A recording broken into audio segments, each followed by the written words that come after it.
I'm just a fucked up girl who's looking for my own peace of mind.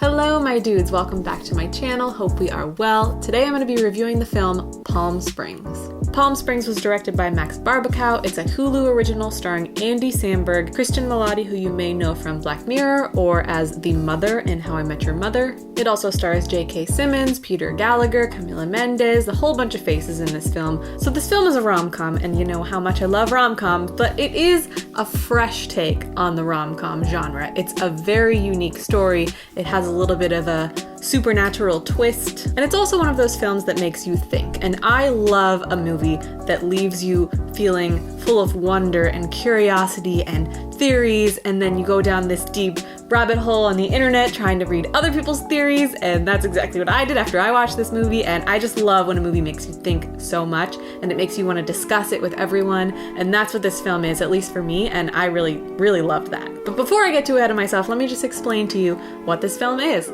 So Palm Springs is set in, you guessed it, Palm Springs. And there's a wedding happening. So our main character, Sarah, is attending the wedding of her sister, who we don't really see their relationship built out that much. You just know that they're sisters, and there's a little bit of tension, and her sister is like perfect and put up on this pedestal, and Sarah is sort of like the black sheep of the family. She's a bit of a drunk. She kind of gave up on life. She's very jaded and just angry and sarcastic towards everyone. And she doesn't really want to be at this wedding at all, but she's here. And this is where the movie begins, and then we meet Andy Samberg's character, Niles. Niles bursts in, complete opposite of Sarah, very excited, very enthusiastic, very outgoing, and yada yada yada. Niles and Sarah meet, some things happen, and essentially the plot of the story is that they get stuck in a time loop together. So very much in the same ballpark as Groundhog Day. This is another Groundhog Day-esque story, but it is much different. And what I like most about it is that we have two characters stuck in the time loop together instead of one lonely, sad, pathetic Bill Murray. Don't mess with me, pork chop. What day is this?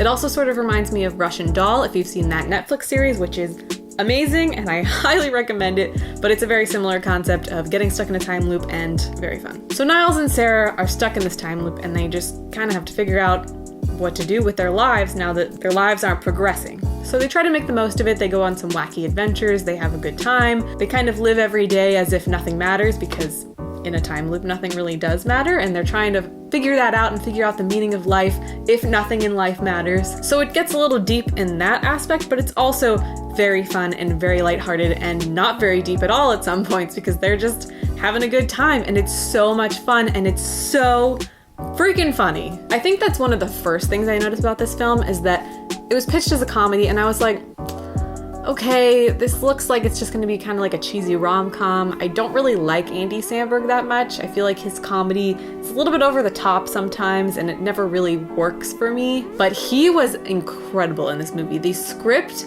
in this film is written so well. Phenomenal dialogue, witty, hilarious comedy. I was laughing hysterically throughout a pretty large chunk of this film, which is hard to do, especially recently. I have not found a good comedy in a long time. So well done, Palm Springs, you did it. And then on top of that, we also get the very fun, very fulfilling romance of the rom-com, which isn't too romancy. Like it's just lighthearted enough for a rom-com. It's exactly what it should be, and that's kind of what this film was as a whole. It was exactly what I wanted it to be, exactly what I needed during this time. It was just fun and lighthearted and fresh and such a unique story. The chemistry between the entire cast really was phenomenal. J.K. Simmons' character is super fun. But what I really appreciated the most about this film is that I just had no idea where it was going. Normally in a rom-com, it's a pretty predictable format, and this does stick to the rom-com format, but there's this layer of this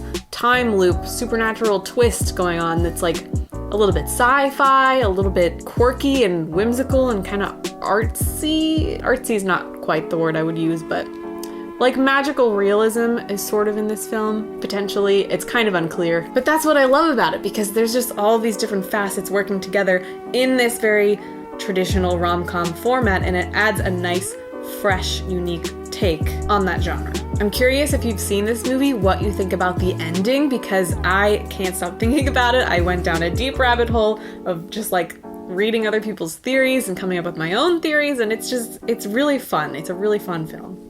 So let me know in the comments if you saw it and what your thoughts are about that. Maybe don't go down into the comments if you haven't seen it in case there's any spoilers. But Palm Springs was amazing. I think it's one of the best movies I've seen this year, which I guess isn't really saying much because we haven't gotten a whole lot this year. The beginning of 2020 feels like it was 30 years ago, so I can't even remember. I know the last movie that I saw in theaters was Sonic the Hedgehog, which is, I really think this is probably one of my favorite movies of 2020 so far. It's everything that I wanted it to be. I loved every second of it. I would watch it a million more times. I recommend it to all of you, and I'm gonna give it a 5 out of 5, hands down. So that's it for my review. Thank you guys so much for watching. I love this movie so much that I'm gonna be doing a spoiler review next. So look out for that because I'm gonna be getting into the nitty-gritty, picking this film apart, analyzing the hell out of it because there's so much to talk about, and I'm very excited to do so. I'm Steph Koza. Thank you guys so much for watching this video, and I will see you guys next time. Bye.